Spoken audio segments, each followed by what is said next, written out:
Hey guys, today is August 6, 2014, and I know I'm one day short on, or late, on my week 8 post-op video from gastric bypass.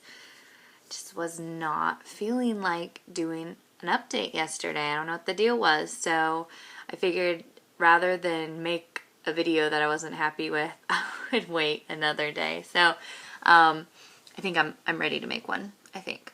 So this week I lost 3.4 pounds, and that brings my grand total weight loss to 37.6. So yesterday was technically my 2-month anniversary from my surgery. So 37.6 pounds in 2 months is really good. I'm very excited. I'm happy to see that the weight loss is continuing every week. I'm really afraid that it's going to stop or stall, or, that this was just a good dream for a while and then it's gone. But I'm really happy to say that it's continuing. The weight loss is continuing. So that's great. I had my doctor's appointment last week and to check my blood work to see where all my vitamins and everything and all my levels are, and everything's pretty good except for my iron is at the low end of normal, and so is my vitamin D. So I need to get out in the sun a little bit more, and I need to start taking my vitamins. I have not been a faithful vitamin taker since day one. I wasn't a faithful vitamin taker before the surgery, and nothing has changed. I'm still not really good at taking the vitamins. My problem I'm having with the vitamins is that there's so many of them that it is literally a meal. It fills my stomach. And then the other thing I've noticed too is that it seems like the vitamins sit in my stomach longer than food, so it kind of, I don't know, it's like it's hard to digest. So it sits there and it's really uncomfortable for a couple of hours, and but I can't make any more excuses. I just have to do it. I have to start taking my vitamins. So I've actually so far done pretty well this week. I've either taken them in, half of them in the morning. I'll put them in a little Ziploc and take them with me in my lunch, and that way, as I'm getting snacks or drinking, I'm also remembering my vitamins. So I can also say that I am starting to notice that my energy level is dwindling, which is really frustrating because I've been feeling so good week after week. My energy's getting better and better, and then last week I noticed it the most is that I'm not tired. I want to lay down. I don't go to sleep. I just lay there. It's like my body's just tired. And my doctor said that the low iron could do that. That's what I'm probably feeling. So I've got to be good about those vitamins. And then the other thing I've noticed too is my hair is starting to fall out. Now it's nothing, I'm not worried about it. I'm not like to the point where I'm alarmed like I'm going to be bald. But it's enough that it's more than just natural hair shedding. So, and I've got these itty bitty pieces where the hair's breaking. So I am taking, is it biotin, I think, to help with that. Oh, and the doctor said that my folic acid and my B12 are higher than normal, which I'm not sure why, because I'm not taking the vitamins, so I don't have to take those. So that's good. And then I was kind of feeling down the other day for no reason. No reason at all. It's funny because there's some days where I feel thin. Like I put clothes on and I'm like, oh my gosh, I'm looking good, and I feel beautiful and I feel comfortable in my skin and I feel comfortable in the clothes I'm wearing.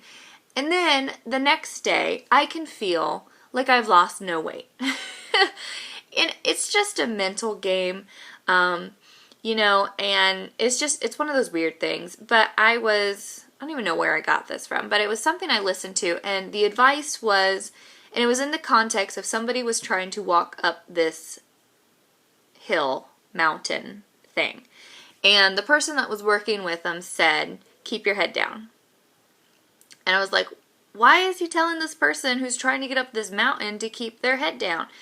And the trainer who was training this person said, keep your eyes down and just keep putting one foot in front of the other. It doesn't matter how far away from the mountaintop you are, which is where you're headed, just keep your head down and keep moving. And I thought, you know what? That's what I need to do. I need to keep my head down. Don't focus on this huge mountain ahead of me with my weight loss, but just keep my head down and keep moving. Keep doing the things I know I'm supposed to do, which are taking my vitamins, getting enough fluid, eating a whole bunch of protein, exercising. That's what I have to keep my head down and focus on. It doesn't matter how long it takes me to get there. It doesn't matter anything. It just matters that I keep going. So maybe that's some good advice for you guys too, if you're kind of at the point where you feel like, man, am I ever going to get there? Just keep your head down, put one foot in front of the other, and you're going to get there eventually, So that's that. And then the other thing I wanted to talk about briefly was how I got to be overweight. I watch a lot of YouTube videos, and most people at some point, generally, I think closer to the beginning than what I've done, but generally everyone talks about what got them to the point where they're at. And so I realized I haven't done that, so I want to kind of give you guys a little background about it. I have always been overweight. For as long as I can remember, I always remember feeling like I was the biggest person in the crowd, for my age group. I was a chunky baby. I think most kids, as they grow, they kind of thin out, and then they get chunky and then they thin out. I don't know if that ever happened to me. I can't remember. I look at pictures, and there were times where I was normal sized, I think. But most of the time I was overweight. I distinctly remember elementary school, and they made you do this pull-up bar thing. I couldn't even do one, and I remember feeling at that point that I had weight issues, Middle school, I was definitely the chunky, chubby kid. High school, kind of thinned out in high school. I lost a lot of weight I guess it was my junior, senior year of high school, and I did not do it in a healthy way. I practically ate nothing. I lived off of diet soda, an apple, maybe a couple of crackers a day, and that was it. And I dropped the weight quickly. I was very unhealthy. My lowest weight probably, I think, was about 135, 140. And I didn't look good. I almost looked sick, So I was able to maintain that weight loss for a while, basically eating nothing, but it doesn't last forever, I love food.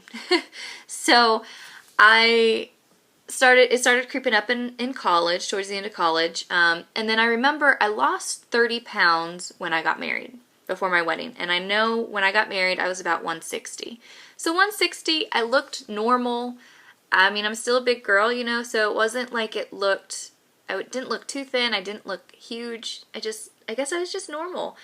And I kept that off for about a year. And then I switched jobs, which I'm not blaming anybody for my weight loss. I'm not blaming any circumstance, my weight gain. I'm not blaming anybody for that. I'm not blaming anything, any circumstances that have happened. I take full responsibility for my uncontrolled weight. And where it really ballooned up was, I'm a physical therapist assistant, for those of you who don't know. And I do home health physical therapy. So I'm driving all day. I go from house to house. And that is when I started getting the bulk of my weight, because I was lazy. I didn't pack my lunches, so you go through drive-thru. And I was honestly going through drive-thru, breakfast and lunch. and every day, so you add all that up, and there's just no wonder why I got to be overweight. So that's kind of the history of me, and I have struggled with it for my life, and I am so happy to start learning healthy things that I can do and ways that I can maintain this weight loss, because I don't want to do this again. I don't want to have to go through all this weight loss again. I don't know for sure, but I do know when I get to my goal weight, there's going to be some pretty strict guidelines, I guess, set up, so that if I don't know what it is yet, so don't hold me to this in the future, but I want to set some kind of guidelines where, I pick a weight that I'm comfortable with, that's a healthy weight, that's, not too light, not too heavy, and there'll be like a 5 or 10 pound, goal that if I'm 5 pounds over, you're serious on this weight loss again. And I know that if I tell my husband, or if I tell my family, a couple of my close friends, they would keep me accountable. So that's something that I want to continue to do, because I really feel like I've got to do something different than what I did in the past. In the past, I didn't have any guidelines. When I saw that I was a couple pounds over my normal weight, I was like, oh, that's okay. I never addressed it. So this time around, I'm going to figure out how to make sure that this is a lifelong change, that my eating habits are changing. And yeah, so kind of boring this week, sorry, but I will try to do better one next week. So have a great week, make good choices, and I'll talk with you guys later. Bye.